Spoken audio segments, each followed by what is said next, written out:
അല്ല ചെമ്പ് തകിട് മുരിക്കും പൂ ആട്ടിക്കാട്ടം തളയ തളയ്ക്കാതെ ശ്ലോകം ചൊല്ലി 101 വട്ടം വെള്ളത്തിൽ മുങ്ങി. എന്തിന്? ജോർജൻ കീഴ്മാടം ഗോവുന്ന പുതുവാർത്ത കേട്ടിട്ടുണ്ടോ?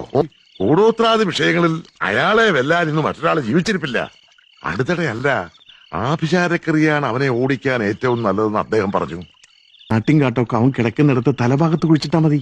അതെ, അവൻ മരണപ്രാള കാണിക്കും, പക്ഷേ മരിക്കില്ല. ബാക്കി ജീവനും കൊണ്ട് അവൻ സ്വന്തം നാട്ടിലേക്ക് ഓടിക്കൊള്ളും. കൊട്ടേക്കാട് ഭഗവതിയെ മനസ്സിൽ ധ്യാനിച്ച് ഈ തളിക വാങ്ങിച്ചോളൂ. അപ്പൊ ഞാനാണോ ഇത് കൊണ്ടുപോയി കുഴിച്ചിടേണ്ടത്? അതെ. ഇങ്ങ് തന്നോളൂ ദേവി. അയ്യോ, പണം ഉള്ളത് കൊണ്ട് ബുദ്ധി ഉണ്ടാവണമെന്നില്ല. ആളുകൾ ടൂറിസ്റ്റുകളായി ബഹിരാകാശത്തേക്ക് പോയി തുടങ്ങി. അപ്പോഴാ കോഴിത്തല ഇയാളുടെ ആട്ടും കാട്ടോ. ഇത് കൊല്ലം 2001, അതറിയാവോ? യക്ഷിയും ഗന്ധർവനും കൂടോത്രമൊക്കെ ഇപ്പോഴത്തെ TV ചാനലിലേ ഉള്ളൂ, നാട്ടിലെവിടെയേ ഇല്ല. ഊഷ്മാണ്ടന്മാര്.